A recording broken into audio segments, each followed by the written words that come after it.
It is funny when he starts and every time. Every time. Go ahead, Kev. Are we starting yet? We jumped on that bit last week. We did. You know. Yeah. We did. Or 2 It was weeks just ago, the two of us last week. Yeah. Perfect. I can't believe that. Were you guys really serious or were you funny? No, there's some funny stuff. Of course there was. We had a moment. Yeah. That's good. We had a moment. It was. Yeah. I got some comments this week about it. Did you? Yeah.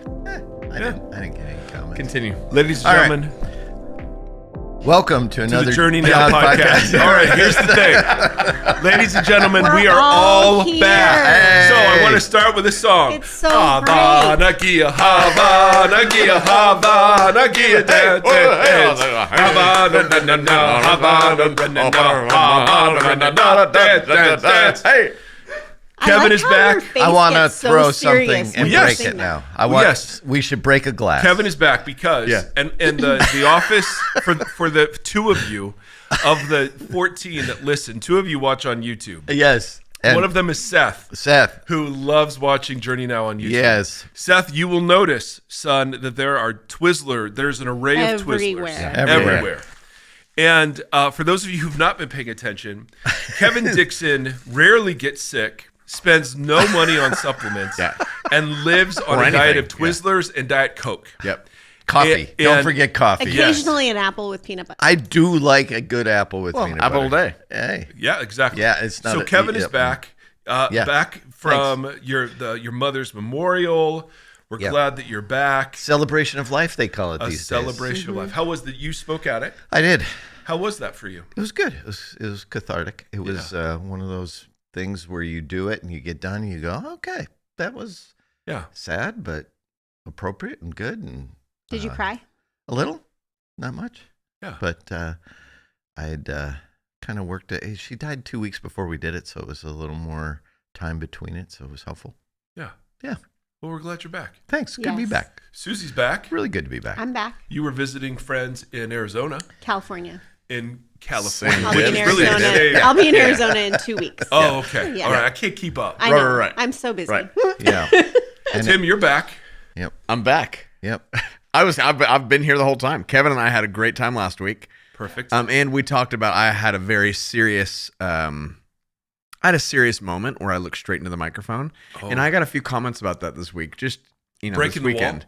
No, I invited our community, and I looked straight at the camera, and I said, if you guys want to help us build a Oh, that's right. I saw that. pickleball, It was viral. went viral. Yeah. Pickleball center. It started at the south end of our bacterially. campus. Yeah. And I had people coming up going, I got $23. Yep. I got $12. So it's like, Yep. oh, Those nets I feel aren't like too we're on our expensive. way. We're on our way? Yeah. Nice. Guys, this is, Is it again, a once designated again, fund now? Well, let's talk about the ministry that we did this Just going morning to Tim. Pamela and Robert. Designated to Tim. We beat them first, Yes. and then we allowed them to win 2 other times. Yeah, Wait, you're nice. talking about today? Yeah, Mike and I this morning. But we do ministry, so Yeah. we're praying for them. We're Yeah. blessing them. Yeah. We don't ever curse. We no, bless. no. Do they know that you're pastors? I don't think that From this the crew does. from the way that we act, absolutely, absolutely. Our the way we play is very Yes. Jesus-like. we sing Hava Nagila between every Yeah, point. yeah, Wow. yeah. We play very centered. It's a centered set pickleball rather than a Nice. boundary set pickleball. Nice. People just appreciate the difference. Yeah. Everyone's welcome in the kitchen. Yes. Yes. Oh, look at The Kevin kitchen. with the pickleball humor. Now, ladies and gentlemen, And by the way, I just shout out to Judy and Grant Opperman for all the Twizzlers. Yeah, Yeah. Yep. Twizzlers. There's about 6 If there was pounds on a me right here. citywide shortage for about 6 hours the Right. other day, and we Right, right, realized right. why. Yeah, nobody knew why. It was You're right. It was just, Now we they know. disappeared from every shelf Yes. in Williamson County. I want to transition though because we have some very serious things to talk about today. I want to transition into Christmas presents, and we each have. It's been Tis the season. Yep. Oh, yes. I mean, it's only My life since Christmas has been a blur. So yeah. great. Let's talk it's about still- Christmas. Listen, your tree's still up. It's just fine. It's fine. Yeah. But we do a very silly sort of white elephant staff Christmas party. Oh, we're okay. I see the transition here. Yeah. Yes. And Do you want me to hold this I up? found, well, for the 2 YouTube viewers, holding things up on a podcast isn't usually real effective. But I have But- a camera. There's but a camera there is a right camera. there. I see it. Absolutely. And there's one there. So for the There's 2 one of there. you, I want you to look at it. Yeah. So, and show them the cover of the book. I did. And I found this ways. What is it? 100 ways to tell. Oh, HR approved ways to tell employees they're stupid. Is there like a place where you can entry point? Like Yeah, who you're it's talking It's a to? journal. It's and a journal. and an inspiration. It's actually a Oh my day planner. gosh. It's a day planner. It's how you keep your calendar. Like Yeah. you can write on the day planner Yeah. who you thought was stupid that day? yeah, Yeah. This one's appropriate right now. You're so far behind, you think you're first. Why are you looking at me? I Because don't it know. said Suzie right next to it. Yeah, That's it's weird. yeah. Said February 3rd. Yeah. Susie Lynn. Yeah. I mean, that's how I read that. Yeah. So anyway, I asked Kevin today, just in lieu of all that he's been through in the last 6 weeks, to just read choice quotes Yes. at random times Yeah. during our discussion. Right. Because people have asked, they're like, what's it like to work for Kevin Dixon? Yeah, this is how And, it is. and, Yes. and of course, people will talk about Everybody- the wandering aimlessly Yes. around the parking lot. They'll Yes. talk about shooting at things with a Yes. pellet gun. Pellet They'll gun, talk right. about people the on my grass. people on the grass. Yes, for sure. Not But- shooting the people in the grass. No, not shooting at- them. No. We're- Very Those are clearly. two separate things. Yeah. So he can Yep. either, and we've talked about this, he can Yeah. either And- bring heaven, Yeah. or he can bring Kevin. Yes. And those are two polarities. Very much so. But there is another side to Kevin that is gentle, kind of a Yoda, Yeah. Jedi master delivery of tremendous insults, and I've been on the receiving end. I mean, which I'm not sure why. Yeah. Of many of these. Yeah. Yes. But I saw this book and I thought if there isn't a book that shouts Kevin Dixon, Yeah. better. Heaven or Kevin? Yes, heaven or Kevin. Yeah, this is more Kevin. This was than one. heaven. Would you mind just warming us up with a couple? I believe this one just screams for today. I can, because this is how this is going to go. We are people of great inability to explain things well, but I can explain it again for you, but I can't understand it for you. Oh. Yeah. Yeah. Oh. That feels right. Yeah. That's a good place to start. Yeah. Any And other? since pickleball came up, I was going to just say, yeah. how do you not fall down more? I move slowly. Okay. That's Glaciers rarely fall down. Yes. That's the nice thing. They're Yeah. very Yes, stable. yes. Right. Very stable. Very stable. Tim on is the a other gazelle. hand. Yes. And so he's all over. Yeah. We got to wipe up stuff all the time. Yeah. But I planted like a sequoia. Yeah. Yes. Up there at the net near the Yes. kitchen, which that's where you'll find me in my house. Sequoia. So- That's beautiful. So dumb. All right, Susie, what's your best Christmas present you got this year? Anything? Come on. Wow. Let's pick this up. Oh gosh. Our two listeners. Pick this up. Put I'm this not going down. to tell them what you gave me. Oh, that's Oh. really smart. Yeah, I was fishing for that one. No, Yes, that's yeah. yes. That yeah. might have been the best. Well, it's a Christmas container present. of a bunch of words. Yeah. It's a container of words that begin with a certain letter Yes. that often gets substituted for a whole word. Yeah. Yeah. And yeah. Yeah. Anyway. Jar Well, full of. I It's got think- little wooden. Yeah. We're in. Little words. Yeah. Yeah. And if you play hockey, you know this word just with a P on it. Way to witness. Yeah, wow. there it is. Way to Wow. witness. Well, Wow. So anyway, my favorite Christmas present was my sons gave me a gift certificate, a nice hefty What? gift certificate to the nail salon. Ooh, Hefty. hefty. Hefty. Yeah, because it covers, a multitude of visits. Oh, There it is. so it was like Multitude. $30 for four boys. hefty. Yeah. They do Yeah, one it's the- finger it's the each. thought- yeah, It's the yeah. thought that counts. The thought was I hefty. really Here's a need. coupon. I really need this figure done. I really. Yeah. Yeah. Yeah. That's all right. We love hefty. It was really great. No, Very thoughtful. thoughtful. Steve, jumping on that one. No, Steve and I, we got each other a new bathroom for Christmas. Yes. Right. Yes. Right. Yes. We True. did that earlier in the year, so that was There our it is. Christmas I like present it. to each I like other. it. Timmons, what do you I got? don't know. I mean, you're present to me, but I can't. Oh, there share it Well, that there's the theme. Yes, hugs. Yeah. on. He's on hugging the you in his internet. eyes right now. Yeah. Man, we had so many things to spend money for. I think it was just like our love was my gift. Yes. Wow. Yes. Yeah. Tim had a rough second. Yeah. Third, fourth quarter. Yeah, of man. the, Yeah. First, second, Yep. third, No, really, fourth the whole yard. year was Yeah. Yeah. difficult. Yeah, it was- Yeah. But we love each other, and that's all we need. So, continue. What about you, Kevin? Yeah. I mean, you knew this question was coming. Yeah, I think it's the book. Oh man. Yes. Boy, that came out of nowhere. How about you, Mike? Oh, okay. So I refused all He had the question. Christmas presents this he year. refused And them the all. joy was in giving presents, which were ridiculous to our staff.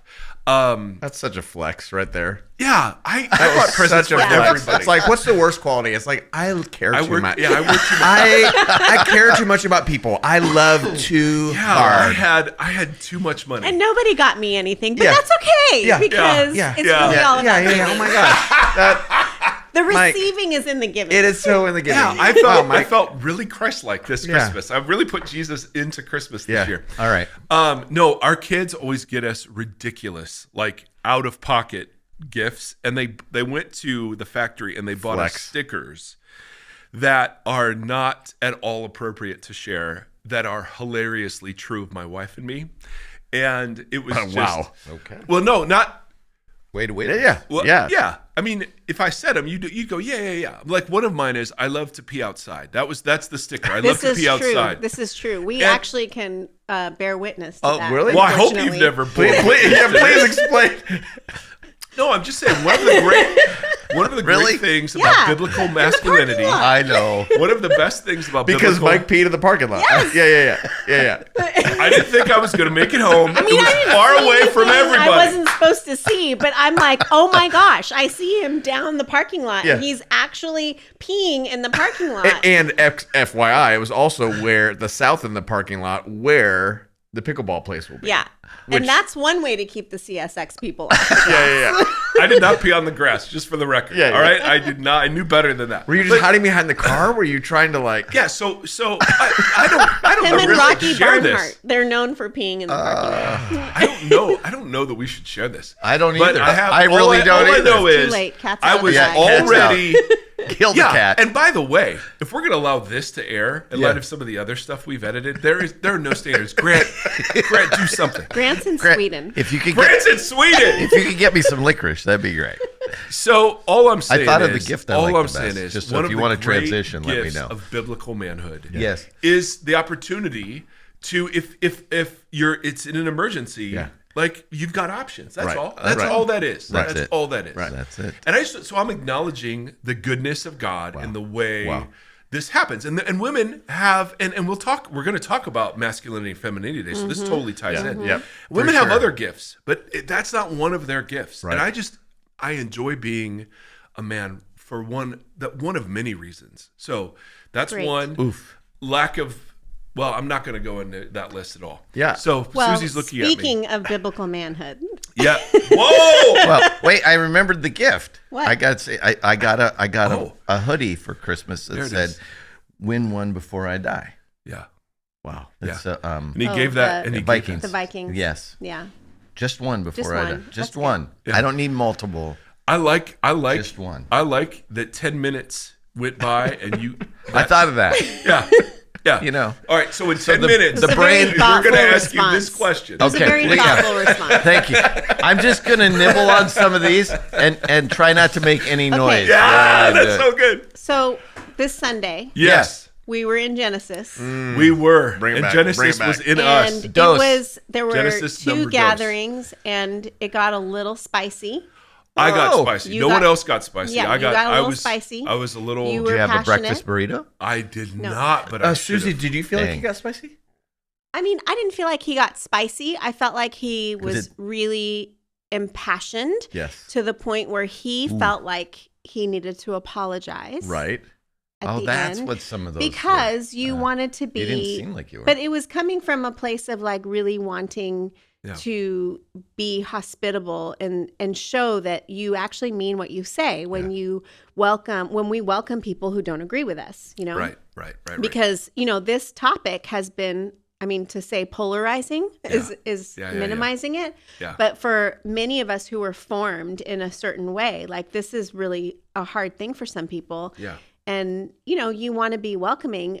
And so at the same time, though, what I shared with you in between the gatherings was for some of us women, that was actually very comforting because that same amount of passion has been spoken to us about us in the opposite way to kind of I'll just say minimize our flourishing as women in the church. So for some of us who have experienced that in a pretty brutal way, like it was really great to hear a man from the front say it in the way that you said it. So, but I understand, like we do want to be hospitable. Yeah, there's centered passion and there's boundary passion. Yeah, totally. So there was a really great question that came. There's a couple really great questions we want to get to, but this one I think. Can I give context for the sermon? Yes, go for it. Just to put those. Absolutely. Because we didn't start there. The topic was the Adam, the human, being alone and that being not good.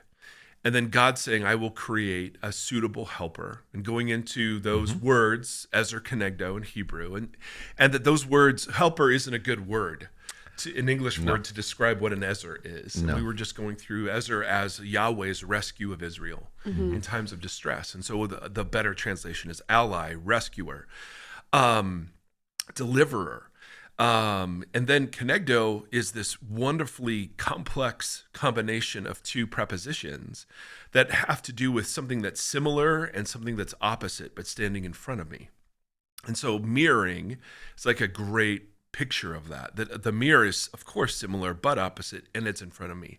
So what God creates is this counterpart who will rescue the human from solitude and enable the human now to live the vocation of Genesis 1, image bearing, being fruitful and multiplying, and co-ruling as regents with Yahweh over the earth.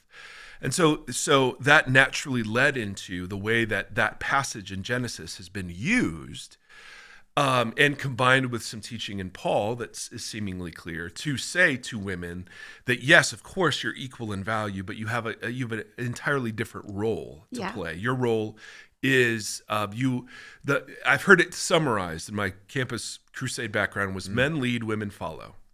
Men initiate, women respond. And that is what godly masculinity and godly femininity is. Or it's called benevolent responsibility. Yes. Now, what I object to and what I got really passionate about is we got a question about biblical masculinity and femininity. Yeah. And what I strenuously object to is placing any definition of masculinity or femininity and then declaring parenting or marriage, and then declaring that biblical. So that's where I get really angry because I've suffered personally from that. I grew up in the growing kids God's way era, and the arrogance of declaring that this is God's way of parenting as opposed to any other way. That's blasphemous. I mean, I don't have strong enough words for what that is. And our evangelical culture has been totally taken into biblical masculinity, biblical femininity, and that has been used in bounded ways to encourage people to pretend, but it actually shames whole segments of the church.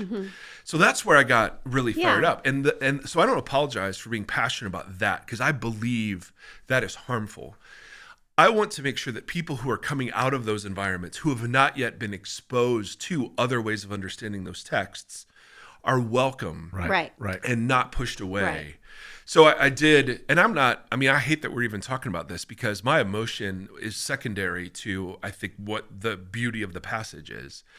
But I want to, and this is the hard part of being hospitable. It's easy to, somebody came up and they said, whenever my parents meet somebody, they'll evaluate them with the phrase, they get it, which means, and she was saying, well, that just means they agree with you. Yeah. And so it's really easy on any side of an issue to just go, well, they don't get it or they get it. Yep. And so I just don't, I never want us, and we all wrestle with this in creating a hospitable environment to make sure that we're centered even as we're passionate.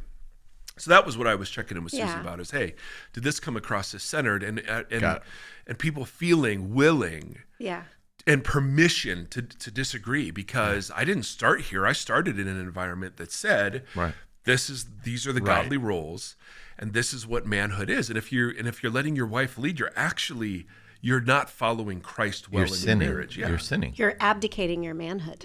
Totally. And who wants to do that? I didn't know what that big word meant, but it sounded awful. Yes. So anyway, that's the context of whatever questions you got. Well, and this person did feel free to disagree, which is awesome. Yeah. And so they said, you're suggesting that our roles as males are not to lead and that a woman is not to help, not to follow, then what is our role? I don't buy this.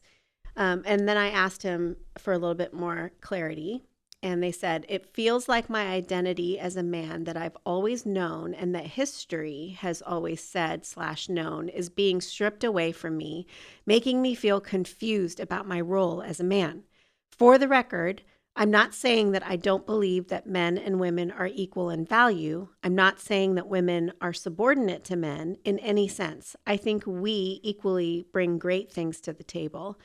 And all the examples Mike gave about biblical masculinity not looking good, David and Bathsheba and putting her husband in the front lines to be killed, Paul persecuting Christians, Peter denying Jesus 3 times, etc. What about the women in the Bible who didn't bear the image of God as well, like Jezebel? We are all broken and messy and in need of a rescuer.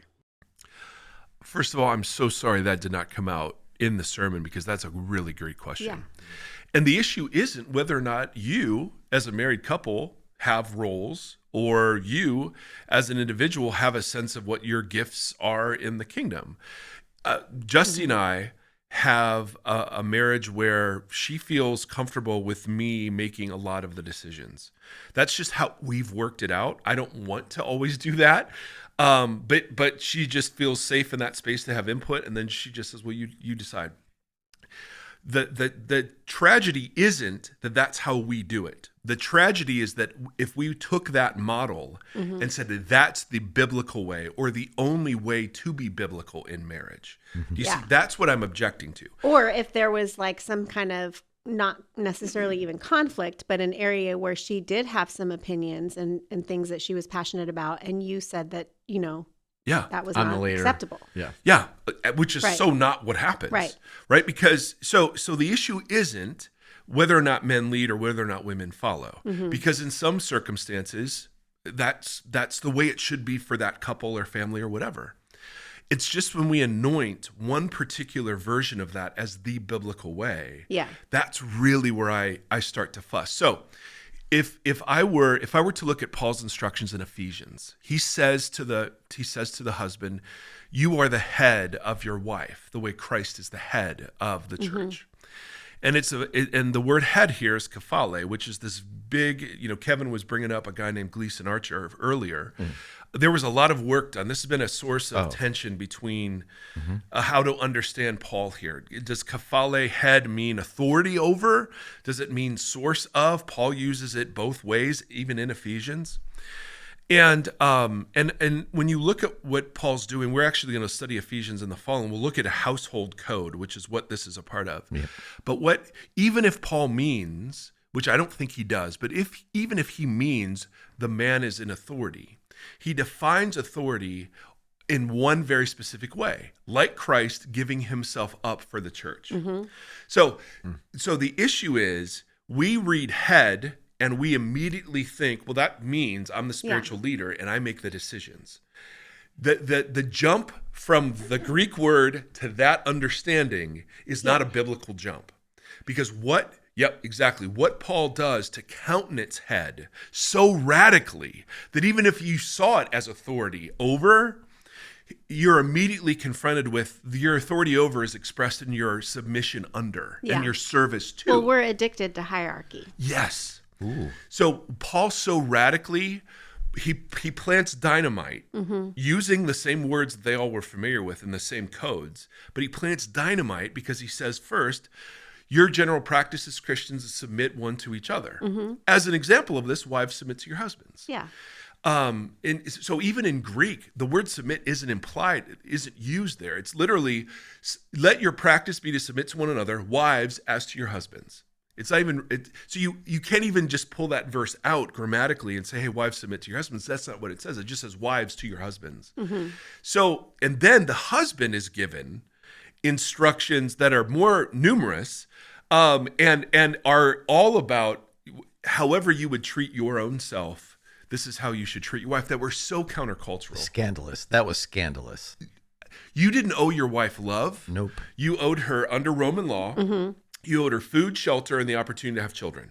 That's it. So when he says love and serve and give yourself up for her and love her as you would your own body. He rolled a bomb into the church. Yeah. Totally. He did. He rolled it into the So environment. in such, even if he crazy. means, it is. So even if he means your authority over, that authority looks nothing like me making decisions for my family. Now, if that's the way it works out in some marriages, great. If in other marriages, like the woman is totally sharp with money and the guy just gets it, great. Yeah. It's just when we anoint one style of parenting, one style of marriage, one style of dating as God's way, that I stand utterly and absolutely opposed. And I think the scripture does too. We're indicted in those moments. Well, and practically speaking too, I think that model of marriage, whatever, or even like in church ministry, that model is really unfair to men. Because when you think about what it's like for any person who's going through a dark night of the soul,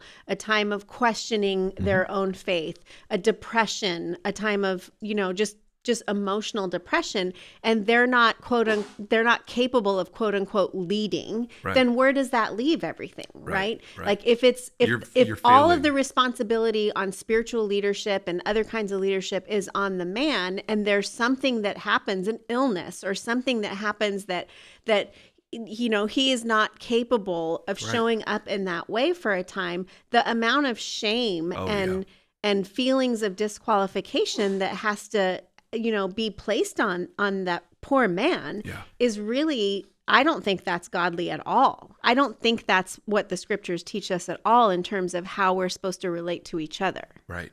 And Paul was writing in a culture where the man was the husband, father, and master all at once, and that he had the sole authority over. So he's speaking into a culture where that's already a given. But as Kevin was saying, like the rolling of the bomb, that all of that authority is now going to be vested in the serving of others. So even if you grant that Paul says and means, hey, men, you're an authority over your wives, the way he countenances that and fleshes that out is not even close to the conclusion of, hey, you get to make all the decisions. Yeah. Right. Okay, so then... Oh, go ahead. Kevin had something. Well, the whole idea behind that, I think that conversation wasn't to prove authority over, but was to actually discount power over. Yes. It wasn't a passage to inform men that you're in charge. It was a passage to inform them that you were sent here for a different purpose. Yeah. And you're not to use or exercise what authority you do have in such a way that it diminishes other image bearers, including your wife and your children. Yeah. Yeah. Yeah. So can you make sure to text the person that we dealt with this, because I'm so proud of them for asking this, and I really honor that. Well, and to take his question further, I have 4 sons that I'm raising. You do. And Hefty. you hear a lot about how the culture has stripped away the identity of men. Like boys don't know how to grow up and become men anymore because it's a feminized culture. I mean, you hear that in a lot of places. Yes. So for you guys, I mean, how would you respond to the part of the question where he says, I feel like what did he say? My role, my manhood, my identity, as my identity that I've always known, that history has always said and known, is being stripped away from me, making me feel confused about my role as a man. So how would you respond to a person that says, well, then what is my role as a man? Yeah. And then do you want to jump? Oh, I haven't heard from Tim yet. I mean, he's really the guy to ask about biblical manhood. It's dumb for us. Even to have open this, our mouths right now. Yeah. It's so good. It's not that you didn't know this question was coming. Right. I had 10 minutes to think about this. Wait. I don't feel the same way as that guy feels. I mean, just as a man, I see it. I guess I don't hold as much weight from being a man. Like my manhood, I just see it as like I'm a human. Like Hillary and I are equals, and I have seen it the other way. I think in the past, I don't know, 10 years, I don't see a big difference. I think in my house, I hope that my girls wouldn't feel less than for my boys, or they have a role, they have the women's role. Like we try to keep things really equal in our house. I've never thought of that before, but So maybe there's more of a role than I have as a man that I'm thinking there is, but I don't know. I don't feel the same way as that person. Let me just say something about that person, whoever wrote that. We will be talking about this in the Ephesians, and this whole topic will be in the next whole season. Mm-hmm. But what I love is that person, whoever they are still here. Yeah. And this is a long game. Like, we have friends who left this community because Suzie became a pastor and an elder. And it's one of those things that's like, oh gosh, we didn't need to leave. I don't think they needed to leave, because let's this is a long game. I don't think this has to be, ooh, you said that really quick, I'm out. Yeah.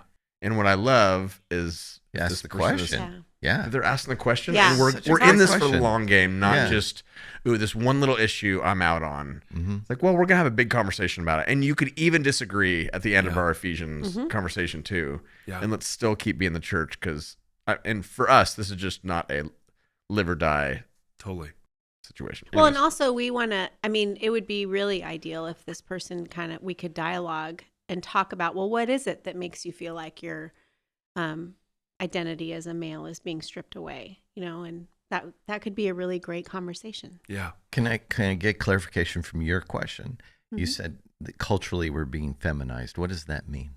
Well, I think because the way I hear it is because of the feminist movement, and because Me Too, because churches now allow women to lead, because, when you look at the statistics, there's like a lot of data out there now that says more women are graduating from college than men are. And there's a little bit of an arrested development with boys than there are girls. And it's a funny show, by the way. It is a funny show, but it is like, but boys have become softer. Boys like have become softer. They're lacking motivation. The whole going out and kill and eat thing is no longer. Video games are stripping their ability to be able to go out and like get really physical and like have creative experiences. They're not rewarded for aggressive, competitive, like normal quote. Everybody wins. Right. And there's a huge draw.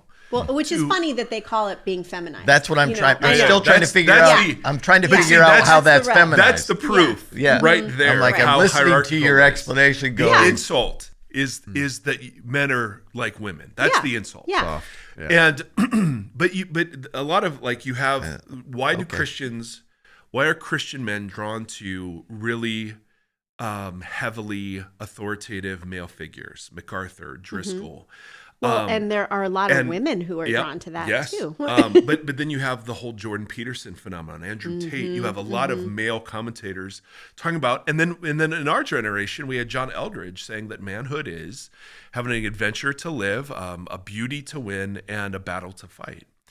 And so there is something clear and helpful and meaningful in that whole way of seeing the world that I don't want to add confusion to.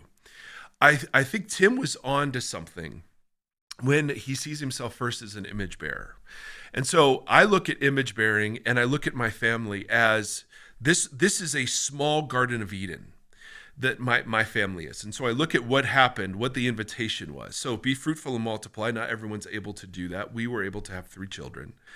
To work and to provide a space called a home that is culture. Right, they're being culturated in our home, and we're doing this as partners with God. We're not doing it instead of Him, and we're not doing it or waiting for Him to do it. We're doing it participating, and because we're both image bearers, Justy has a set of gifts and talents she brings, and I have a set of gifts and talents that I bring. Some of those are classically masculine, some of hers are classically feminine, but some of them aren't.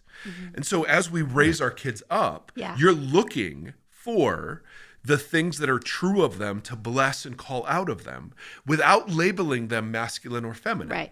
Right? Mm-hmm. So we're resisting all the cultural valuations there. So my son Nate is really sensitive. Like he's super sensitive to criticism or disappointing people. And we would never say, Nate, that's just not a masculine trait. Or my daughter is very in social Gregarious. situations. Yeah, she's different. And Not like that. right. And, Yeah. and so we welcome her totality of humanness Yeah. to the table Yeah. as a gendered woman. But we're not sifting and sorting the characteristics of the unique creation she is and saying, well, some of those aren't welcome because they're not feminine. And so I think the great delight that Adam and the Eve, you see this in bone of my bone and flesh of my flesh, like that counterpartness is something we get the opportunity to model, but it's individualized. So for this person, maybe like hardwired is the leadership role. Hallelujah. Then do that. If that's how God's empowered you, if that's how God has gifted you, if that's how you have thought about yourself, then fantastic. The question of the kingdom, though, is how do you then exercise that either role or gifting in a place that's under the authority of Jesus? Right. And right. so because that's the real kick of Paul, is that men, you were always taught you have sole authority over your home. You're not. You're in submission to the lordship of Christ. That's the shocker. Yeah. So that, to me, I would want to sit with this person or this couple and say, well, let's just talk about who you are as human beings. Yeah. And then rejoice in how your image bearing comes in your like gendered way, as opposed to the gendered way that her image bearing comes through. But it's the identification of the God, part and the God blessed part of this that I still just resist, I think. Yeah.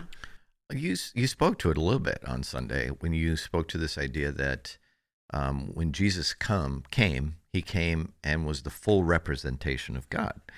And in that, we see feminine traits and we see masculine traits. Classically, yeah. And yeah, what I know what we would qualify as feminine or masculine. And what God is saying is instinctly divine. Right. Part of the divine picture of who God is. God cares for us like a mother. Yeah.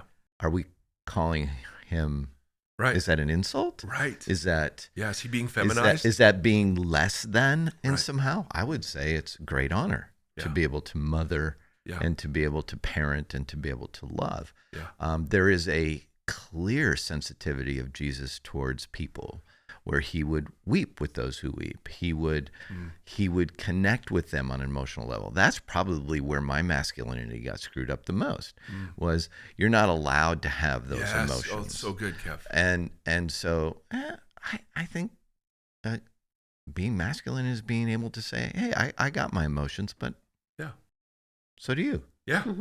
And that's part of the divine in us. Yeah. It's part of the image of God in us. So all of those things kind of play themselves out in such a way that we, as all image bearers, have started to we own parts of humanity for males and own parts of them for females, and when it deviates away from that, we call foul. Yeah. We'll say, no, that's not right. That's not right. Party foul. Yeah, like I have a cousin, a niece who she's just brilliant. She's a math teacher now. She's the financial head of a school district in Wisconsin. That's her job. Her husband takes care of the kids, and he's one of the most masculine guys I know. I mean, in terms of like culturally, he hunts and fishes and does sports, and he roughhouses with his kids, and he does all the things, but he doesn't He doesn't work. Right. Yeah. Quote unquote. Right. Outside the home. Right. Yeah. Right. And I find that fascinating. Yeah. And I affirmed him, and he goes, he was taken back. Yeah. I'm like, what you're doing for your kids is amazing. And I just, we had a conversation. I said, I'm really proud of you. And he was like, no man has ever said that to me before. Oh, that's Wow. so sad. Yeah. And I'm like, And for kids I to don't even have know what to that say much now. time with their dad Come on. is Yeah. like, I mean, it just brings this other dimension Right. of love to them. Yeah. Yeah. And that's where image bearing, the point of Genesis 2 is you need both. right. And so to elevate one over the other, to Yeah. elevate some set of characteristics over different you've missed the point entirely of what God was doing. They're supposed to be different. Yes. And in that difference yet similarity, God is imaged when we're unified. Right. And that's the part that I grieve over so much. Yeah. Okay, there's one more question that came up a couple of different times. Yes, ma'am. And this is the most concise way it was asked. Last week, it was suggested that there may have been people around before Adam and Eve and also outside the garden. Someone else mentioned. Yeah. How does this reading of Eve's creation work inside the idea of there being people before Adam and Eve? Yes. Great question. Yeah.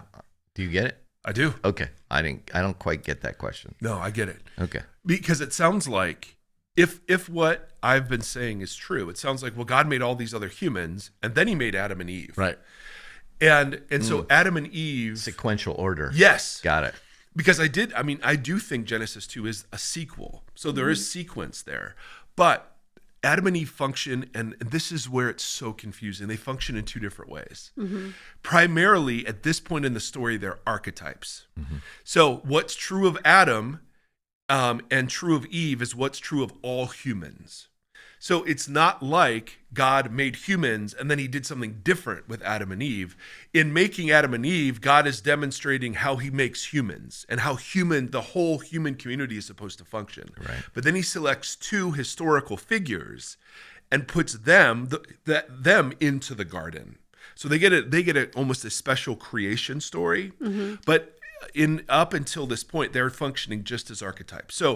So when God makes the human from the dust, that's true of all the humans. When God makes the woman from the side, that's true of all the other humans, the counterparts. So they're functioning as archetypes. So all the other humans were made the same way. We're just meeting the two that God is going to place in a garden. It's exactly what happens later in Genesis when we read about 70 different nations, but then we get a genealogy that ends with Abram. And then now we meet Abram, and the story focuses on him. So we've met the general human population, but now we're meeting the two priestly representatives in the same way we've met the nations, but now we're going to meet Abram and Sarai, whatever. And so the story keeps, we meet all Israel, but then we focus on David. We meet all. You know what I mean? Yeah. It's this. Yes, go ahead. And part I saw of this coming. Well, the On part YouTube, but this means we think Show 'em. we think that when we read the Bible, it's very specific in its detail about how it got to, even in the genealogies. They skip generations. There's different things that go on because they're writing it in such a way to make a point. theological point. That's right. Yeah, they're not writing it for history. And oftentimes this is how we read it, and that's the struggle. And so when we read first Genesis 1 and Genesis 2, we're reading it like a history book, or we're reading it like a science book. We're not reading it like it was intended to be read. And part of what you're trying to make a case for, and you are doing a great job of making a case for it, is that humanity was created in chapter 1. Right. The priests were brought into play in chapter 2. Totally. And the specifics of how that happened weren't dealt out in the first one. Correct. They were just dealt in the second one. That's right. And so it's a simple explanation. Yeah. But it's counter to everything everybody has ever been told. Because can I push that one step further? Please do push. Well, Ow. So Stick to the book. Stick to the book. So you have the land, Yeah. and then you have a region called Eden, and then you have a garden in Eden, and then you have the center of the garden with the two trees. So what everyone else is going to do for the rest of the Old Testament is say, oh, well, that's just a picture of the tabernacle and the temple. You have the outer courts, the inner courts, the holy place, the most holy place. And before you walk in, you have fruit trees that cover curtains and cherubim, right, that guard the way into Eden. You've got a bronze basin of water called the sea, right, straight out of Genesis 1. I mean, it's fascinating. So I think Genesis was written after the tabernacle and temple the tabernacle for sure, maybe not the temple, depends on who you ask. So Genesis is a way of telling the Israel story in microcosm. For sure. So what you see in Genesis is exactly what God does. Hey, here's all Israel, but let's meet the Levites. And then from the Levites, let's meet the high priest, right? And then the high priest goes through all of these courts to the middle where there's an ark of the covenant that contained the law, right? That they've been invited to either follow to life or disobey to death, which is just like Same thing, this yeah. tree of the knowledge of good and evil Right. that the original priests had to obey. Yeah. So, I mean, it's just, it's that's what you're getting at. Yeah. It's the retelling of this pattern over and over and over. But it's just told in different images. Yes. That's the struggle. Yeah. Yeah. Do you think that changes for people when they learn that Genesis wasn't the first book written? I mean, the guffaw that happened Guffaw? I wasn't here. I wasn't 2 weeks here ago either. Yeah. when he said What'd that. you It was say? like, I just said, well, yeah, Genesis, I think Genesis was written later. Yeah. And it was kind of like, Well, The it's air was it's sucked out of known her. that it was written later, right? Wasn't Yes. Job the first one actually? we don't written? even know that. Okay. Because that used to be the scholarly consensus, but there have been a couple recent scholars that have said, I'm not so sure. Yeah. But it's certainly one of the oldest. Yeah.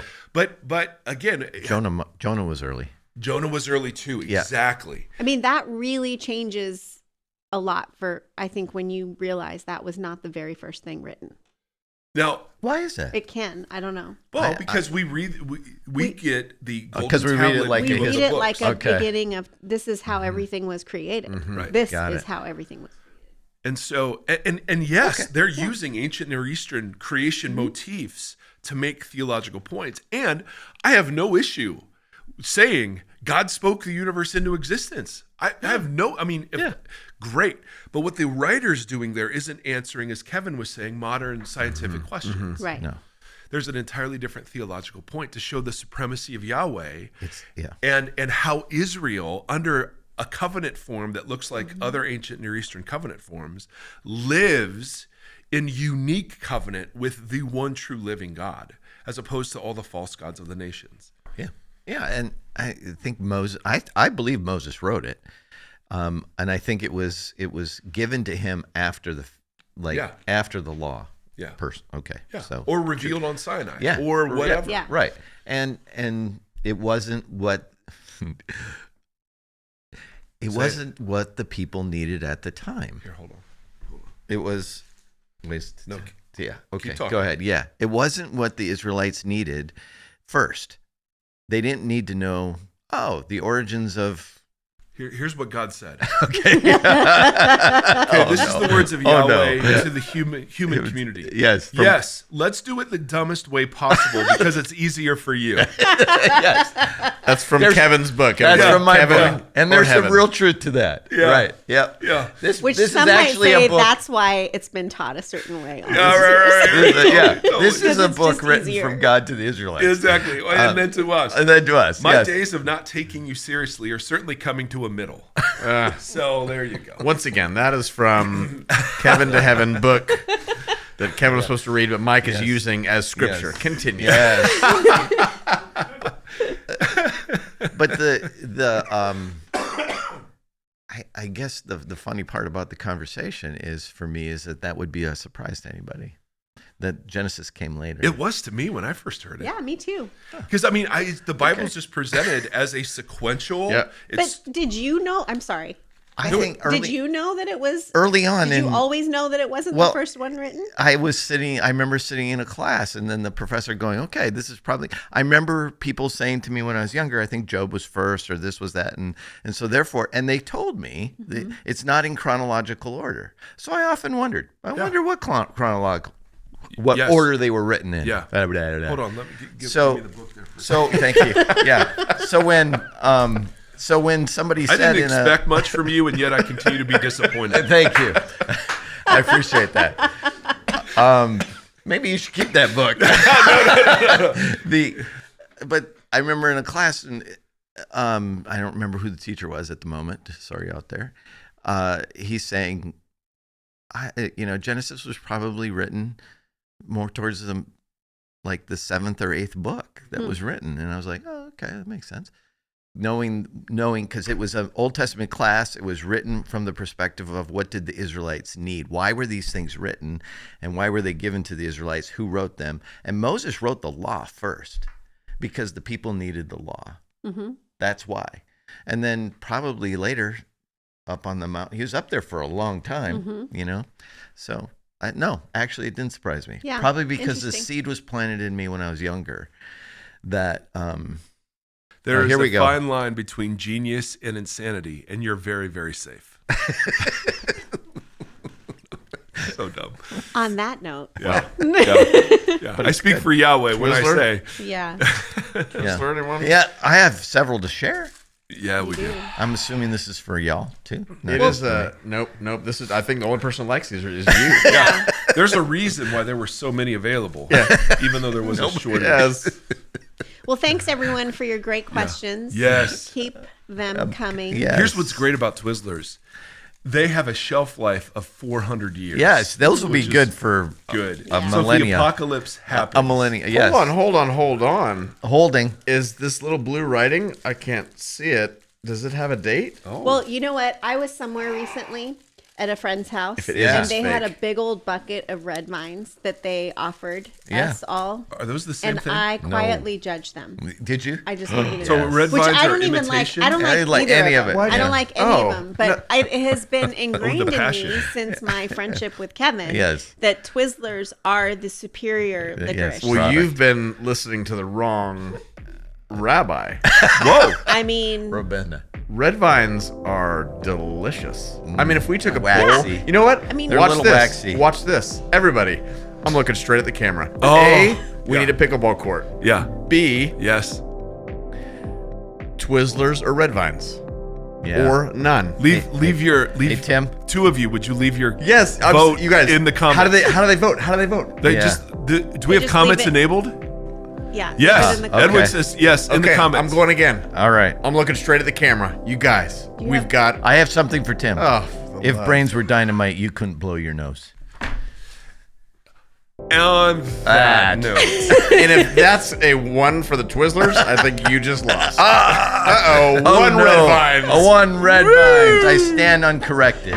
Bye, everyone. Have a good one.